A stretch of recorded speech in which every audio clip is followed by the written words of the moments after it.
Padre, del Hijo, del Espíritu Santo. Amén. Que hermanos, cada vez que ven la misa en rojo, menos Pentecostés, es fiesta de los santos mártires. Por eso el color es rojo. El color rojo es color de sangre. Estos heroicos cristianos dieron su vida por Cristo nuestro Señor, por amor a la verdad. Hoy celebramos la fiesta de un gran santo, discípulo inmediato de los apóstoles, San Policarpo.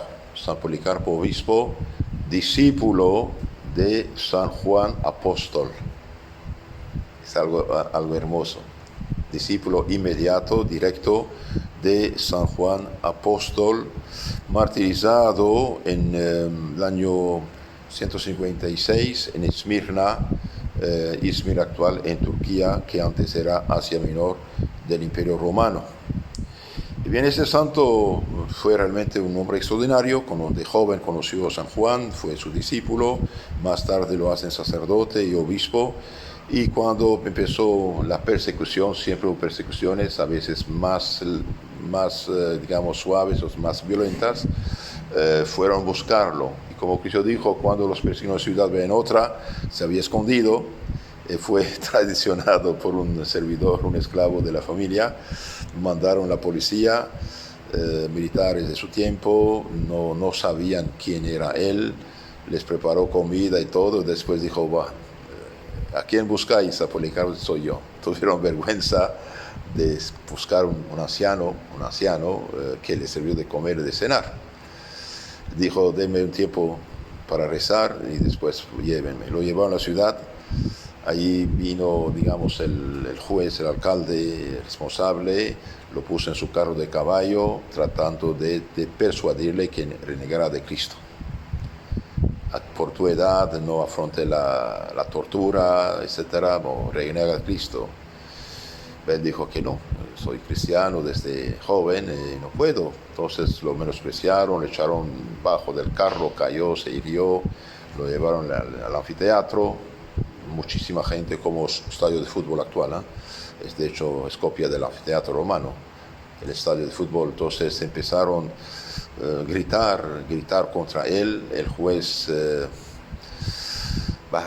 tenía miedo a la gente, de hecho, y el juez le dice, diga muerte a los ateos. Tachaban de ateos a los cristianos católicos por no adorar los dioses, y él miró a toda la gente y dijo, mueran los ateos. Pero los ateos eran los demás, los falsos dioses, ¿no? Finalmente lo obliga a renegar de Cristo y dijo, ¿cómo es posible que yo renegue de Cristo? Hace 80 años estoy sirviéndolo. Cuando entró en el circo, escuchó una voz, y los cristianos entre la muchedumbre estaban ahí, escucharon una voz, Policarpo, ánimo pues, Policarpo, ánimo, sea varón, sea viril, sea hombre. Y finalmente queda condenado a ser quemado en el circo. Lo llevan, lo quieren amarrar, dijo, no es necesario amarrarme, yo voy, queda tranquilo. Lo hicieron fuego, y el fuego subió sobre su cabeza, no lo quemó, finalmente con la espada lo mataron, y así dio testimonio de Cristo nuestro Señor. ¿Cómo yo puedo negar de Cristo a quien adoro hace unos 80 años? Dice. Después los cristianos de las ciudades alrededor se supieron la noticia, pidieron información, y los discípulos de San Policarpo escribieron una carta circular para decir lo que había pasado. Y empieza así la carta: la iglesia de Dios que está en Esmirna, a la iglesia de Dios que está en tal otro lugar, y a todas las que hacen parte de la una santa y católica, paz y bendición. Entonces, la iglesia local de Esmirna, a la iglesia local de tal lugar, y a todas las que hacen parte de la iglesia universal, de la católica universal. Paz y bendición. Entonces vemos ya Santo Ignacio de Antioquía, mártir también, amigo de San Policarpo. El año 107 había sido mandado a Roma para ser echado de los leones, había ya hablado de iglesia católica, es decir, la universal, la que abarca todos. Aquí vemos lo mismo, la iglesia de Dios de Esmirna saluda a la iglesia de Dios de tal lugar, y todas las que hacen parte de la iglesia una santa y católica. Bueno, Entonces, si la palabra católica es desde el inicio. Tenemos pruebas que el año 107 ya se utilizaba, empezó antes. ¿Y qué significa? Abarca todas las comunidades cristianas para formar una iglesia universal. Rápidamente los obispos, que son los sucesores apóstoles, dijeron a la gente cristiana de no ir a otra iglesia que no fuera la católica. ¿Por qué? Porque ya había sectas. Pues la iglesia de Jesucristo entraban y otra cosa, no creían en Cristo Dios, etcétera, etcétera. Y entonces dije, San Policarpo, discípulo de San Juan Apóstol. Voy a insistir un poco sobre este tema, es importante. Eso se llama la sucesión apostólica. La sucesión apostólica. Hoy cualquiera nos toma una Biblia robada, falsificada, adulterada, y empieza a hablar, inventar cualquier tontera que no tiene nada que ver. Es bien que quede claro, la religión cristiana auténtica, que es la católica, no se basa en un libro mudo, se basa en la autoridad del Verbo de Dios hecho carne, Jesucristo. Y Jesucristo confió su mensaje, su doctrina, su enseñanza, que llamamos Evangelio, la buena nueva, a sus apóstoles. Y los encargó de predicar esta palabra a todas las gentes con la asistencia del Espíritu Santo que recibieron el día de Pentecostés. Más tarde, para ayudar a los ayudantes de los apóstoles, se escribió un resumen sintético que llamamos los 4 evangelios, de San Marcos, de San Mateo primero, San Marcos, Lucas y San Juan. Cuando hablamos de evangelio, en primer lugar no se trata del libro. Claro, más tarde va a ser el libro también. Cuando Cristo, por ejemplo, subió al cielo, dice, todo poder me fue dado en el cielo y en la tierra, vayan, predican a todas las naciones, todos los pueblos, bautícenlos en nombre del Padre, del Hijo y del Espíritu Santo, enseñándoles todo cuanto os he dicho. Cuando dice, prediquen el Evangelio, no se trata del libro, no hay nada escrito, es la buena nueva, la doctrina de Cristo confiada a los apóstoles. Y Cristo había dicho, esperen en Jerusalén hasta que sean revestidos la fuerza de lo alto, del Espíritu Santo, que mandaré de mi parte, del Padre, Él os recordará todo. Entonces, los apóstoles fueron predicar, enseñar, bautizar. Gracias a Dios nos dejaron este resumen escrito de los 4 evangelios, pero también hay muchas cosas que no están escritas. San Juan 2 veces, en el capítulo 20-21 de San Juan, dice que Jesús hizo muchas otras cosas que no están escritas en ese libro. Si hubiéramos escrito todo, los libros no cabrían en el mundo. Es decir, que hay muchas cosas que no están escritas. Pero claro, ya está. Después, a capítulo 21, el final, el último capítulo, Pedro, ¿me amas? Sí, Señor, pastorea mis ovejas. Es decir, déles la enseñanza, vigilen lo que reciben y instruirlos, adoctrinar. Pastorear significa adoctrinar, enseñar. San Juan, en su segunda y tercera carta, que es muy cortita, menos de un capítulo, bien dice, no quiero papel y tinta, voy a hablar de viva voz. ¿Y qué dijo de viva voz? Tradición apostólica. Tradición apostólica significa transmisión de la fe comunicada por el Espíritu Santo mediante los apóstoles. ¿A quién fue confiada? Bien, a sus inmediatos sucesores, lugartenientes, que llamamos obispos. Episcopos en griego, se hizo episcopus en latín, se hizo obispo en castellano, significa sacerdote mayor, supervisor, jefe de los demás sacerdotes. Otra prueba de que todo no está escrito, por ejemplo, 2 Tesalonicenses 2:15, San Pablo dice, los felicito porque guardan las tradiciones, transmisión fiel, en las cuales fueron adoctrinados, evangelizados, sea por carta nuestra, sea de viva voz. Pone a igualdad carta y viva voz. Entonces, dije, los apóstoles comunicaron los poderes que habían recibido de Cristo, ¿a quién? No al papel mudo, y todo no está escrito, sino a hombres selectos, ordenados, obispos, sacerdotes, presbíteros por ellos mismos. Por ejemplo, en su carta a Timoteo, capítulo 2, versículo 2, segunda carta, San Pablo dice a Timoteo, obispo, lo que oíste de mí, comunícalo. ¿A quién? A hombres fieles, aptos de enseñar a otros. Lo que has recibido de mí. Pero San Pablo se recibió de Cristo los apóstoles, ¿sí? San Pablo comunica a Timoteo, Timoteo tiene que comunicarlo a otros, y estos tienen que enseñar a otros. Ya tenemos 4 eslabones en la sucesión apostólica. San Pablo, cuando va a Jerusalén, junta a los presbíteros y obispos de Éfeso, cerca de Esmirna, en Asia Menor, Turquía actual. ¿Qué les dice? El Espíritu Santo los puso obispos frente a la iglesia que Dios conquistó con su sangre. Cuídense de ustedes y del rebaño desconfiado, porque yo sé que después de mí habrá lobos feroces que de entre ustedes van a salir para jalar detrás sí el rebaño de Cristo. Cuídense de ustedes y del rebaño desconfiado. ¿Quién les confía el rebaño? Bien, son los apóstoles, San Pedro, San Pablo, San Juan, etcétera, etcétera. Y dice, el Espíritu Santo los puso obispos frente a la iglesia que Dios conquistó con su sangre. Debido a que el Espíritu Santo es Dios Espíritu invisible, ¿cómo los puso? Por la imposición de manos, ¿de quién? De los apóstoles. Entonces alguien se levanta en la mañana, ya es profeta, apóstol, no, eso no funciona así. Dios es sabio, dejó lugartenientes con carne, hueso, palabra y mano y puño. Entonces, vemos también en los Hechos Apóstoles, los apóstoles ejercitaron autoridad. Por ejemplo, capítulo 15, 24, 25 de los Hechos, unos cristianos judíos de Jerusalén van a Antioquía, donde bastante gente se hizo bautizar, de origen pagana, sirios, armenios, griegos, romanos, se hacen bautizar, creen en Cristo, y bien, unos judíos cristianos van a perturbarlos. ¿Y qué dicen los apóstoles?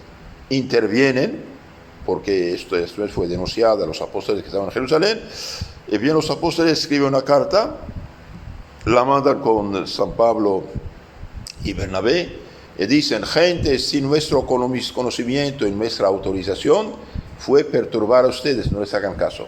Esto es lo que quieren hacer, abstenerse de la fornicación, de la idolatría, de la sangre, etc. Hace una pequeña concesión al judaísmo, cuestión sangre, pero demás ya.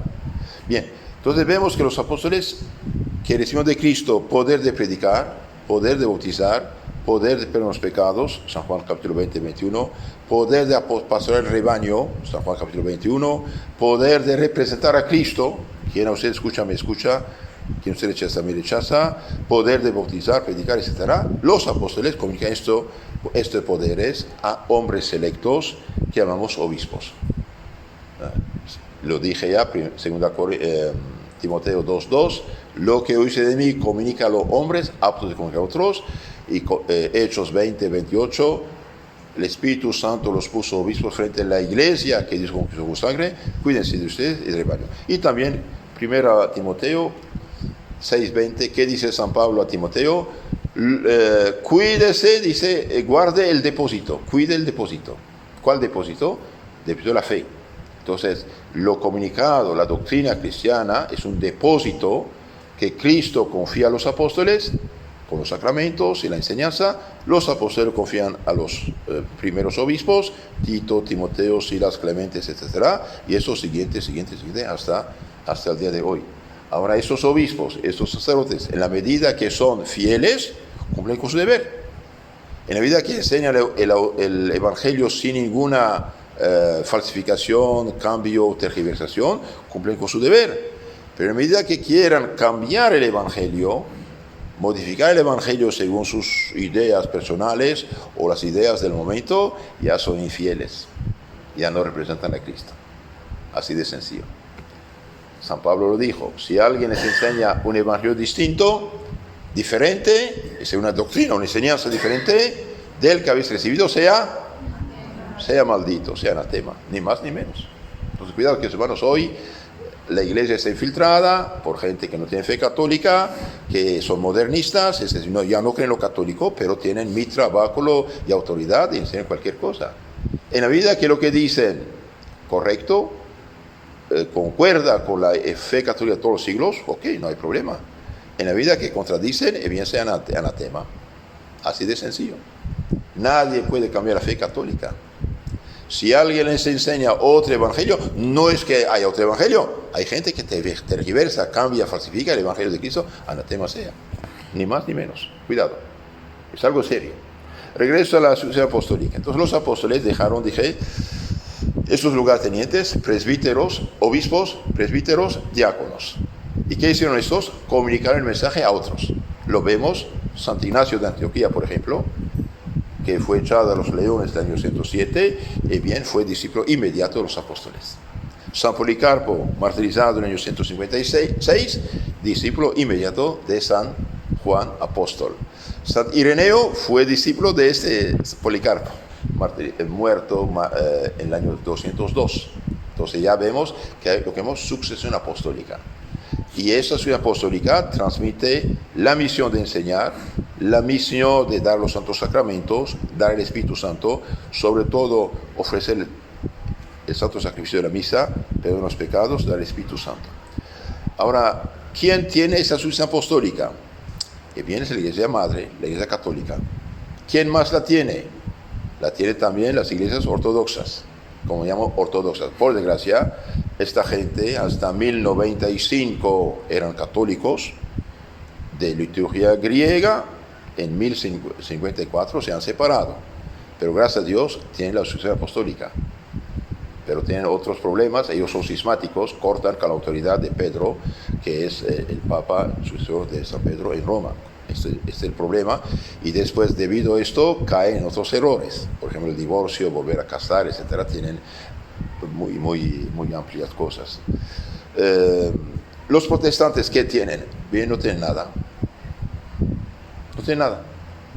No tiene sucesión apostólica. Ninguna secta protestante tiene sucesión apostólica. Por lo tanto, los que hoy se dicen pastores, bien, es un bello título que se dan, son simples laicos sin ningún poder divino. No tienen ningún derecho de hacer nada. Nada. Ni predicar, ni enseñar, ni bautizar, mucho menos dar el Espíritu Santo, consagrar el cuerpo, sangre de Cristo o perdón de los pecados. ¿Por qué? Y porque para que haya un sacerdote, hace falta necesariamente que haya un obispo. La presidencia del sacerdocio está en el obispado. Es el obispo que hace el sacerdote. ¿Y quién es el obispo? El obispo es el sucesor de los apóstoles. Los sacerdotes son sus auxiliares, sus ayudantes. El sacerdote puede hacer todo lo que hace el obispo, menos hacer otro sacerdote u otro obispo, ¿sí? Y unas cositas más, pero esto lo fundamental. Entonces los protestantes, debido que vienen de Lutero, el Lutero siendo un simple sacerdote fue excomulgado, etc., no pudo hacer sacerdotes. Entonces, ¿qué hizo? Nombró los predicadores de su herejía, catequistas de su herejía, con título de pastor. Ahora, un pastor puede ser un hombre honesto, un hombre bueno, un hombre virtuoso, un hombre sabio, pero no es sacerdote. No hablo de los charlatanes que no saben nada, confunden toda la gente. Hablo de gente seria, ¿no? Aunque sean buena gente, humanamente hablando, no son sacerdotes. ¿Por qué? Porque no tienen la sucesión apostólica. Lamento por ellos. Es como una madre de familia, una madre de familia con todo el corazón y cariño de madre, prepara la cena de sus hijos, una sabrosa comida, y al día siguiente los hijos están muertos. ¿Quería matarlos? No, para nada. Murieron, sí. ¿Por qué? Porque sin saberlo y sin quererlo, les sirvió una comida tóxica, sin saberlo, sin quererlo. Entonces, eso de ser honesto, de buena voluntad, no cambia el asunto. El asunto es que no son sacerdotes. Por lo tanto, cuando un pastor, que es un simple laico, hace una oracioncita sobre una mesa, da un jugo o da una con galleta, o incluso a veces me dijeron que compran hostias de la catedral después de su cultito, no hay nada. ¿Por qué? Porque no tiene poder de consagrar el cuerpo sangre de Cristo. No lo tiene. Por eso también, en honor a la verdad, hay pastores honestos, buenos, amantes de la verdad y sabios, dicen: Y yo escuché uno que otro de ellos que dijo esta reflexión extraordinaria. Dije, está bien, yo estoy leyendo aquí esta Biblia. No saben que es falsificada y adulterada, sea la Biblia Reina Valera, que nos robaron, que es la Biblia de San Jerónimo, la Vulgata Latina traducida, falsificando y mutilada, sea. Dice, estoy leyendo esto, pero ¿quién me dice que yo entiendo bien? Interpreto bien. Yo quiero saber qué entendían, qué predicaban los discípulos inmediatos de los apóstoles, que llamamos los padres apostólicos. Y bien leyendo los escritos, los pocos que nos quedan, porque hubo 300 años de persecuciones con orden de quemar los libros cristianos y las actas de los mártires, y bien, gracias a Dios, algo llegó a nosotros. Por ejemplo, las 7 cartas de San Ignacio de Antioquía, martirizado en el año 107, una carta de San Policarpo, su martirio, las obras del filósofo San Justino, la carta de Diognete, la Didache de los Apóstoles, un catecismo del final del primer siglo, y otros padres, digamos apostólicos, es decir, fueron discípulos inmediatos de los apóstoles o discípulos de los discípulos. Entonces vamos a ver qué enseñaban. Y un pastor, después de leer eso, dije, ay caray, esto no concuerda para nada con lo que nosotros hacemos de protestantes. ¿Qué es eso? Después, leyendo el catecismo católico, se da cuenta que lo que enseñaba era católico, y el hombre se hace católico. Vean, por ejemplo, Fernando Abdallah, un ex protestante hecho católico, está estudiando mucho este tema de los padres apostólicos para probar la fe católica, y otro, Santiago Alarcón, etcétera, etcétera. Gracias a Dios, hoy los mejores defensores de la fe católica son todos ex protestantes o ex pastores, gracias a Dios, leyendo los padres apostólicos. Por eso los protestantes no quieren leer la historia cristiana, mucho menos las obras de los primeros cristianos. ¿Por qué? Porque ahí ven que algo no funciona. Algo no funciona. Bien. Entonces dije, tradición apostólica es muy importante. Y hoy mismo, para nosotros católicos, es de suma importancia apegarnos a esas enseñanzas. La fe católica no puede cambiar. Si alguien la cambia, sea anatema. Y hoy, por desgracia, en nuestra iglesia hay traidores, hay herejes, hay gente sin fe católica que llamamos los modernistas.